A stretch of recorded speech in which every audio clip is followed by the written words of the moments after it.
Hey Dragons, it's the 8th day in our countdown, so let's go ahead and see which book we'll read today.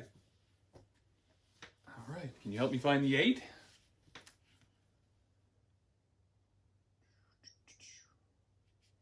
There we go. Let's take a look.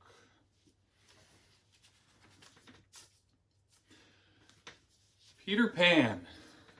So before we get started with this one, I've actually been waiting for this one to come up. So this is the story by Disney. Recently, Disney released some information about some of their movies and books. And the notice that they sent said that some of these books, some of these movies have outdated cultural references, depictions, pictures, things like that. So Peter Pan is a story that I know was written over 100 years ago. So Disney's version is certainly based off that original book. So I'm willing to bet when we read through this, there's probably going to be some outdated terms, some things that we don't say today, or some people that may be recognized in this book that we don't recognize the same way. But I am going to read it as written because I think it's important to bring that to light and to recognize those changes and how far we've moved forward. So let's go ahead and read this one and see where it goes.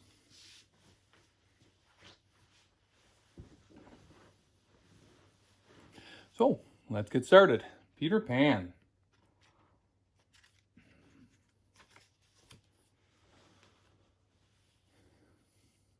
There once was a house in London where the Darling family lived. There were Mr. and Mrs. Darling and their 3 children, Wendy, John, and Michael. Watching over the children was Nana, the nursemaid, who also happened to be a dog. This was the home that Peter Pan often visited. He chose this house for one very special reason. There were people there who believed in him. Wendy would tell stories of Peter Pan and his adventures in a magical place called Neverland. Peter loved to sit in the shadows and listen.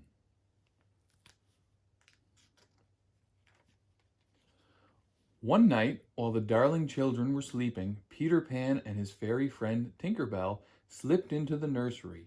Peter had left his shadow behind the last time he visited and had come back to find it. Suddenly, Wendy woke up. "Peter Pan!" she cried. "I knew you'd come back."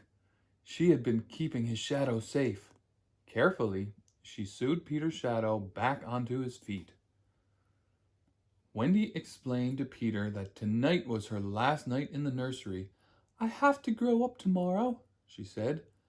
"I won't have it," Peter cried. "Come on, we're going to Neverland. You'll never grow up there." Wendy woke John and Michael so that they could come too. "But Peter," said Wendy, "how do we get there?" "Fly, of course," answered Peter. He sprinkled the children with Tinker Bell's pixie dust and told them to think happy thoughts. Soon they were flying out of the window.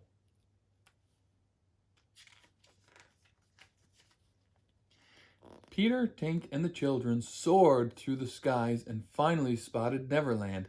"There's a pirate ship!" cried Michael. The captain of the pirate ship was Peter's greatest enemy, Captain Hook.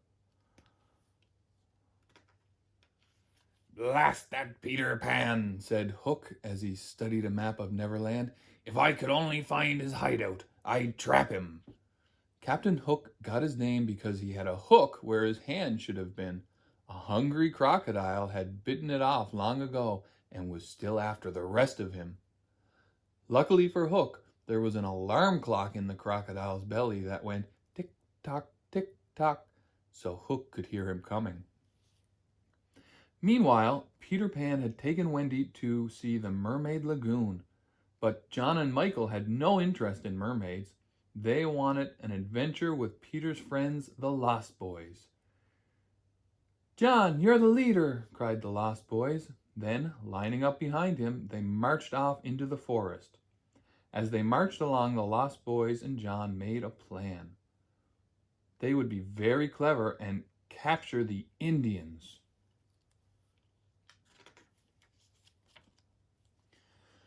The plan might have worked too if the Indians hadn't caught them first. Michael and John were frightened until the Lost Boys explained that it was just a game. The Indians always let them go. But this time the chief wouldn't let them free. He thought they had kidnapped his daughter, Tiger Lily. Nearby, Peter was showing Wendy the Mermaid Lagoon.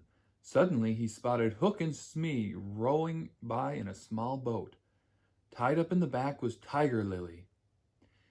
"It looks like they're headed for Skull Rock," Peter said. "Let's see what they're up to." Sure enough, Hook was holding Tiger Lily prisoner. He had tied her to a rock in the sea and was asking her about Peter Pan's hideout. Hook thought she could tell him where it was. Peter set off to rescue Tiger Lily before the tide came in. Peter Pan drew his sword and fought Captain Hook back and forth.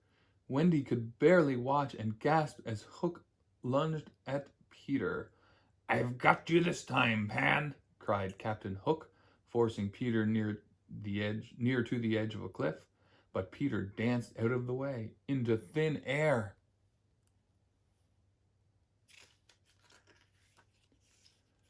Suddenly, Captain Hook tumbled off the cliff. Smee picked him up in the rowboat, and the crocodile started to chase them.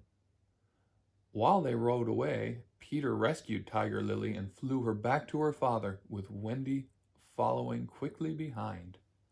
The Indian chief was so pleased to get his daughter back that he gave Peter a headdress and proclaimed him Chief Little Flying Eagle. Wendy, John, and Michael watched happily as their friend received his reward. But not everyone joined in the celebrations. Back aboard his pirate ship, Captain Hook was hatching an evil plot to get rid of Peter Pan. Hook had lured jealous Tinker Bell into his lair and promised that he would get rid of Wendy if she would tell him where Peter's hideout was. But as soon as Tink told him, he locked her in a glass lantern. Meanwhile, at Peter's hideout, Wendy knew that she and her brothers must go home soon. She sang about the wonders of a real mother until even the Lost Boys wanted to go to London. Only Peter wanted to stay. One by one, the Lost Boys, Wendy, John, and Michael left the hideout, only to walk right into the arms of waiting pirates.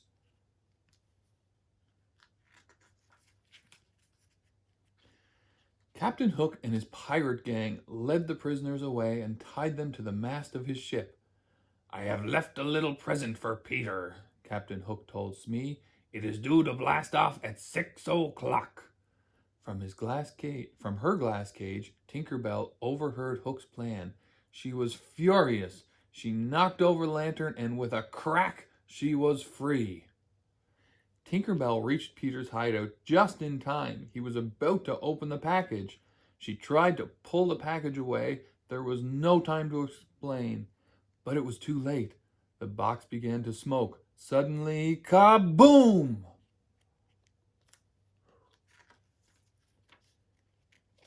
The explosion was so huge that it rocked Hook's ship.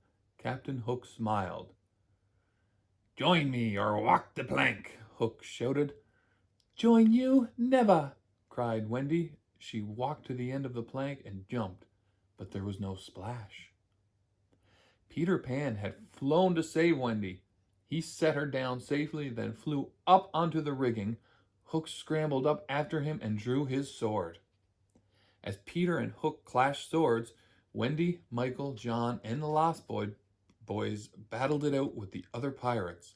Suddenly, Captain Hook lost his balance. He fell overboard and into the water, where a familiar crocodile was waiting. "Hooray for Captain Pan!" cried all the children. "All right, ye swabs," said Peter. "We're casting off for London."